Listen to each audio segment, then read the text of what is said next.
I would just like to give a very big thank you to my Tier 5 channel members and patrons.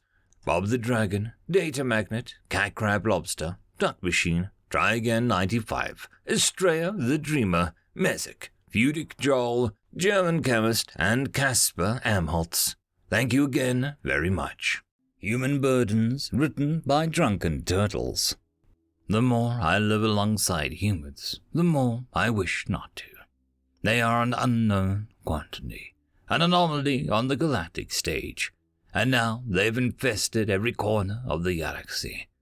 They are born to a death world whose religions revolve around death, celebrates the dead, and nearly die when they rest. Their nature is destructive, selfish, arrogant, and even sadistic. They live in a constant conflict with each other and transform the act of war into an art form. Sure, other species have better technologies and weapons, but humans don't need that when they have sheer force. Humans have no need for gloss, luxury, and finesse. Their technology is modular and utilitarian, and their weapons go beyond effective into the realm of brutality for the sake of it. Weapons are sticky flame that melt soft bodies and slowly cook the unfortunate species with an exoskeleton. Explosive and kinetic weapons made to tear limbs and leave their victims to bleed out, especially shotguns.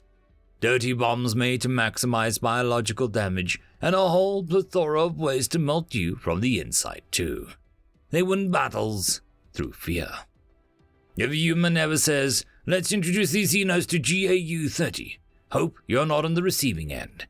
Maybe their kinetic shooters lack the range of lasers, but they have an armor and engine power to close the distance and make full use of the MAC and the GAU systems.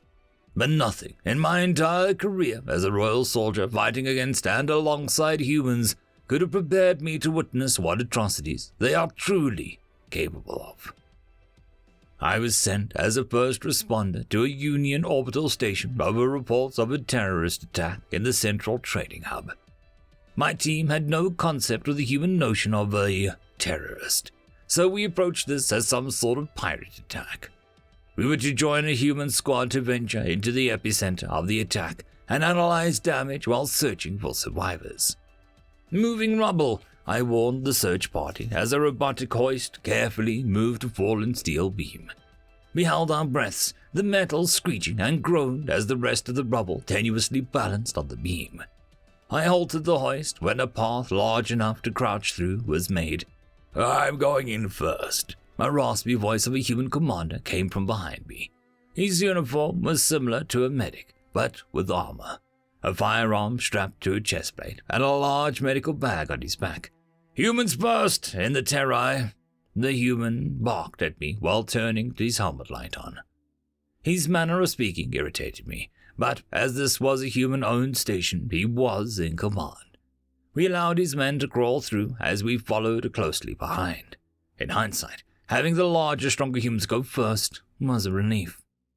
Upon entering the cavernous hub, we deployed the floodlights to get a better look at the destruction. The carnage was horrific. Countless bodies lay on the ground, some torn to pieces, others still holding loved ones. Their flesh had melted off the bone. We were supposed to be war-hardened veterans, the best the throne had. We all froze in a terror. I could feel my stomach churn, and as the putrid smell hit my nostrils. "Fecking Markov," the medic had snarled through gritted teeth. I meekly mumbled as I struggled to find the words. Do we search for survivors? Let's hope no one did." A sturdy voice of a human wavered. "Gary, take the team to cargo entrance and analyze structural integrity and brace it. I'll stay with the Terrai party and see if anyone can be saved." All the bite seemed to be sucked out of the commander, his tone now cold. His men gave a quick nod and went off. The human looked my way and came towards me. We met face to face. I could feel the tingling sensation climb up my back as my eyes met his hollow gaze. It was as if he stared off into the distance and into the depths of my being at the same time. The human smiled. "Thank you for helping. It truly means a lot. Now, we have a job to do." That moment felt much longer than it should have been. I could feel all my men intently watching. None of us replied. We copied what the other humans did with their heads and spread out to find any survivors. Surprisingly, it didn't take long for one of my men to find a living human.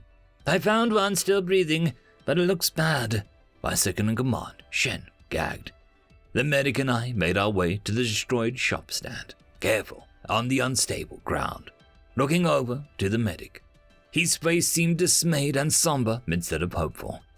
Slumped behind the stand was what could barely be described as a male human. Most clothes had burnt off.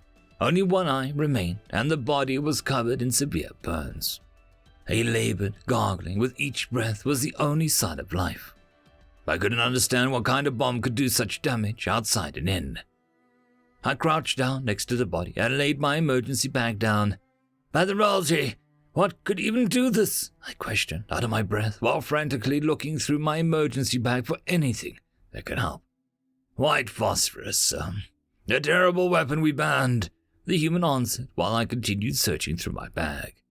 A firm hand on my shoulder pulled my attention up at the human standing next to me. Both Shen and I gave him a confused look. He was a medic, but he just stood there. "Don't just stand there! We have to save him!" I snapped out in a callous human. "Perform your duties as a medic!" "I'm sorry, son. There is nothing to do." The human struggled to look me in the face as he pulled his arm away. He looked away and murmured, "I'm sorry," before unholstering his firearm and firing one shot past my head. I looked back in shock with ringing ears. He had put one bullet through the heart of the survivor.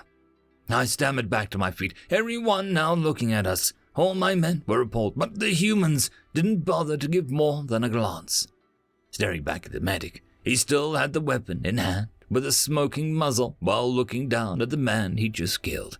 "You killed him! You heartless, wretched apes!" I outraged. I chastised and cursed the human, my paws clenched as my claws began to dig into my skin. "I should—" He turned his gaze onto me with a dejected look that managed to shut me up.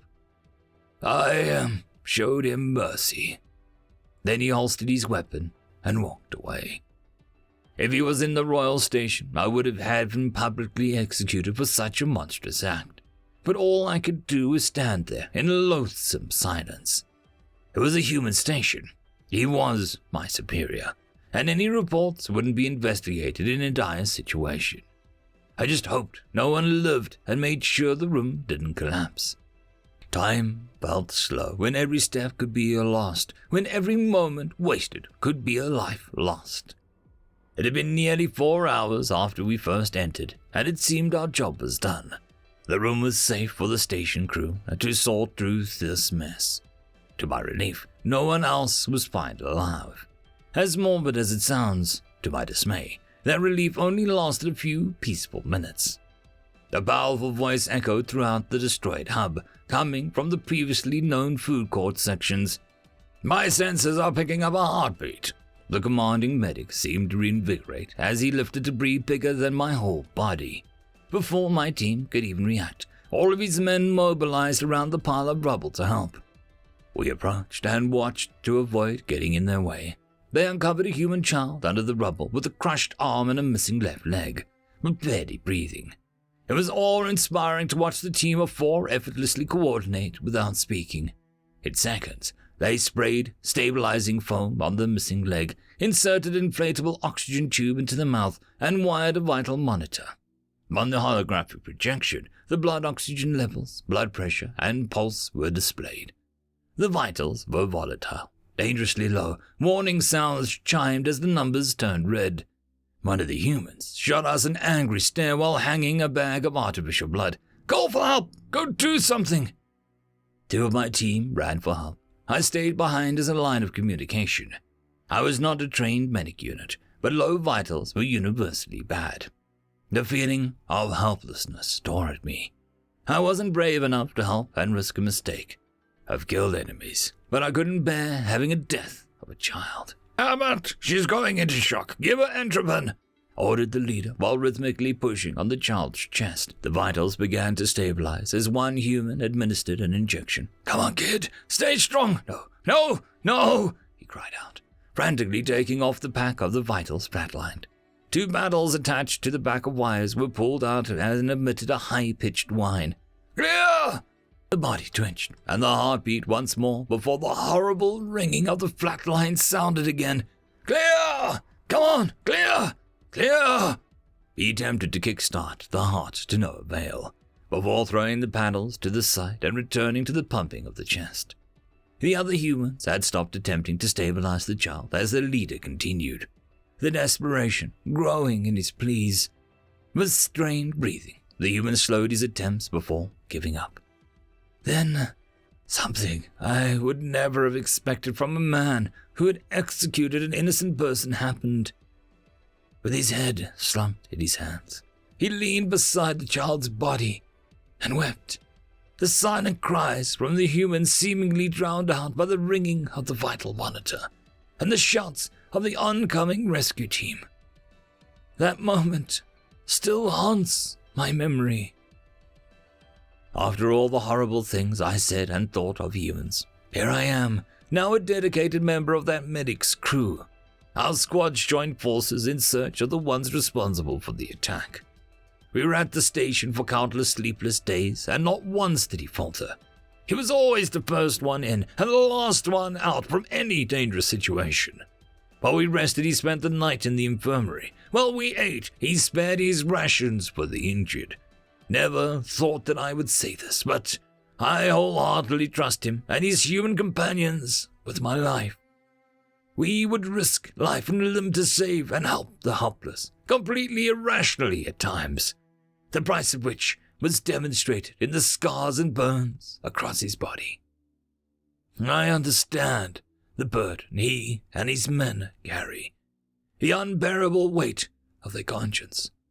They constantly fight against their own destructive nature. They spit in the face of reality at their own cost. Sometimes they have to make hard decisions. Some I could never bring myself to do.